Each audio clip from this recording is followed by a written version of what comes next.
Shalom Ouvracha. La semaine dernière, je vous ai parlé de Joe. Je vous ai raconté comment en 1954, au moment où il allait devenir bar mitzvah, il a eu la chance de rencontrer le rabbi de Lubavitch, et c'est une rencontre qui a marqué sa vie. 3 ans plus tard, rappelez-vous, au moment de Yom Kippour, les paroles que le rabbi avait prononcées lui sont revenues en mémoire et ça l'a énormément aidé. Et encore plus tard, quand il était déjà à l'université et qu'il a failli mal tourner, les paroles du rabbi l'ont à nouveau rattrapé et tiré d'un mauvais pas. Toujours est-il que notre Joe a maintenant terminé ses études brillamment et qu'il est l'adjoint à l'ambassadeur des États-Unis aux Nations Unies, Arthur Goldberg, qui va occuper ce poste de 1965 à 1968. Un jour, l'ambassadeur s'adresse à lui en disant « Joseph, je suis extrêmement préoccupé par la situation actuelle. Tout le monde ne parle que de ça, mais nous qui avons des informations beaucoup plus précises et beaucoup plus sensibles, nous savons quelle est la réalité à laquelle Israël doit faire face aujourd'hui, avec l'Égypte, la Jordanie, la Syrie, qui sont prêts à l'attaquer, avec des troupes qui sont envoyées d'Irak, d'Algérie, du Maroc, de Libye, pour s'associer à cette tentative d'effacer Israël de la carte. Nous sommes extrêmement préoccupés et cette inquiétude gagne déjà le pays, puisque là-bas, comme ils ont peur de ne pas avoir assez de cimetières, des grands terrains sont aménagés en urgence pour recueillir, à Dieu ne plaise, les milliers de cadavres qui risquent de tomber dans cette attaque si elle a lieu. Alors, effectivement, on se demande comment Israël va faire pour s'en sortir. Regardez toutes les caricatures qu'il y a dans la presse où on dit qu'on va jeter les Juifs à la mer. Les Juifs du monde entier sont inquiets et nous avec eux. Quelques jours plus tard, le téléphone sonne. Joe répond « Ici le bureau de l'ambassadeur des États-Unis, Joseph à l'appareil. » Ah, Eleanor, sa cousine qui l'appelle et qui lui dit « Joseph, Joseph, viens vite à la maison, c'est extrêmement urgent. » Et elle lui laisse même pas le temps de dire un mot qu'elle raccroche. Inquiet, il s'absente et court chez sa cousine. Il la trouve avec son mari, la mine renfrognée, en disant « Joseph, il nous arrive quelque chose de terrible. Qu'est-ce qui se passe ?» Tu sais, on a un fils unique, Abraham, et il a voulu se renforcer et partir étudier à la yeshiva en Israël. Il est là-bas et quand on a vu les événements de ces dernières semaines, avec le blocage du détroit de Tiran, avec tous ces événements terribles qui laissent penser qu'il peut y avoir une guerre terrible maintenant en Israël, nous lui avons demandé de revenir, nous lui avons même envoyé le billet. Il nous a dit « Attendez, je vais demander au rabbi de Lubavitch. » Et il est revenu vers nous en disant « Le rabbi a demandé que je reste en Israël, il n'est pas question que je rentre. » Mais c'est notre fils unique. Comment faire? Alors, nous avons essayé d'aller voir le rabbi. Impossible de le rencontrer. Nous lui avons écrit, et regarde ce qu'il nous a écrit. Il nous a répondu « Iné lo yanum velo ishan shomer Israël. » Voici qu'il ne sommeille pas ni ne dort, le gardien d'Israël. Il ne veut pas nous entendre. On ne peut pas laisser notre fils là-bas, dans ce danger existentiel, pour le pays d'Israël et pour lui en particulier. Je sais que tu as des liens particuliers avec le rabbi, que tu as eu l'occasion de le rencontrer plusieurs fois, et avec ton poste, essaye de faire quelque chose. Je dis oui, je vais essayer. Et effectivement, le lendemain soir, à 2 heures du matin, alors qu'il est en train d'entendre dans le corridor, on l'introduit chez le rabbi. Et le rabbi écoute ce qu'il a à lui dire. « Rabbi, je vous ai rencontré il y a déjà 13 ans. » Il lui dit « Oui, je m'en souviens parfaitement. Est-ce que tu aimes toujours le baseball ?» et lui dit, écoutez, je vais vous voir, et il lui raconte l'objet de sa visite. Vous comprenez? C'est l'enfant unique de ma cousine. Elle tient absolument à le faire revenir, et ça ne dépend que de vous. Dites-lui de rentrer. Le rabbi le regarde et lui dit, tu sais, Joseph, j'ai en Israël des milliers, des dizaines de milliers d'enfants uniques. Ce sont mes enfants.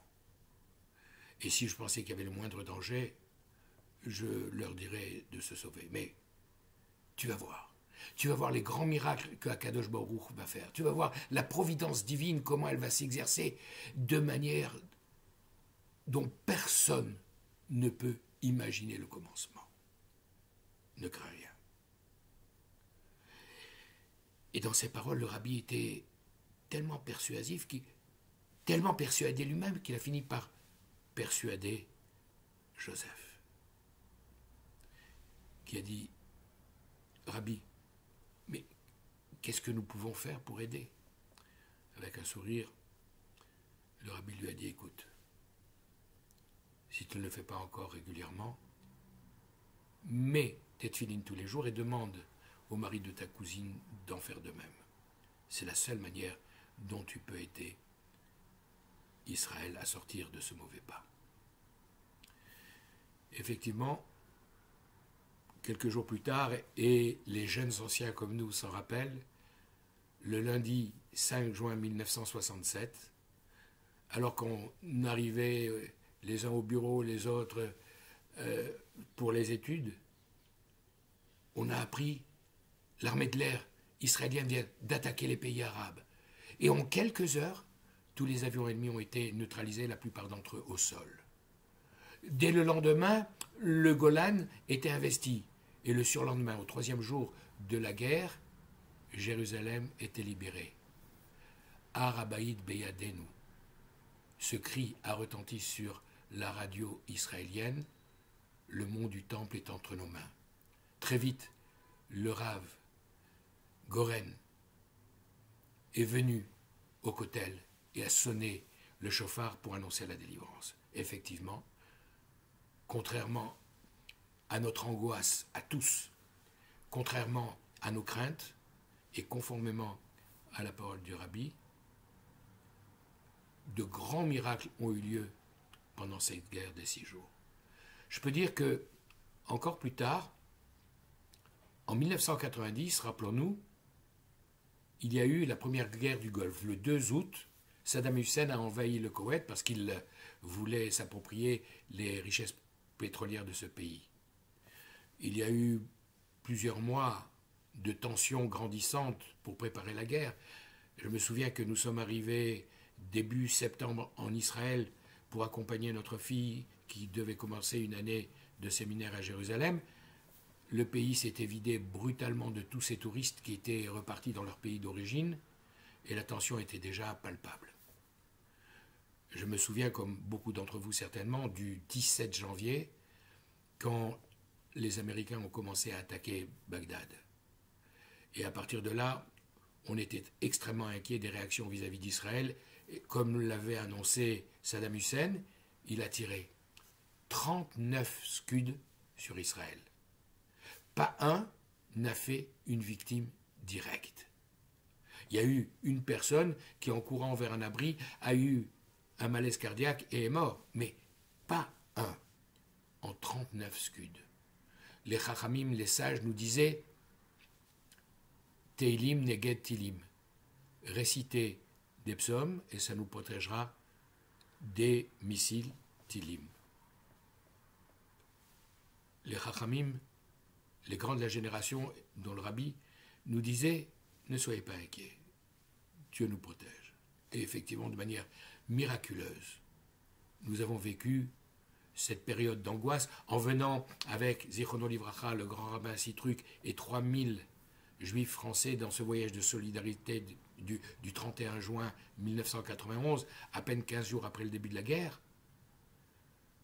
Et le Rabbi disait, alors que pendant ces 3 jours de voyage, nous avons mis à plusieurs reprises, à cause des alertes, en arrivant à l'aéroport, au théâtre de Jérusalem, où nous étions reçus par Yitzhak Shamir, le Premier ministre et les grands rabbins d'Israël, nous avons mis les masques et nous les avons remis dans la nuit du vendredi au samedi, pendant Shabbat, à plusieurs reprises, à cause de ces attaques de Scud dont nous avions peur qu'ils contiennent des gaz dangereux.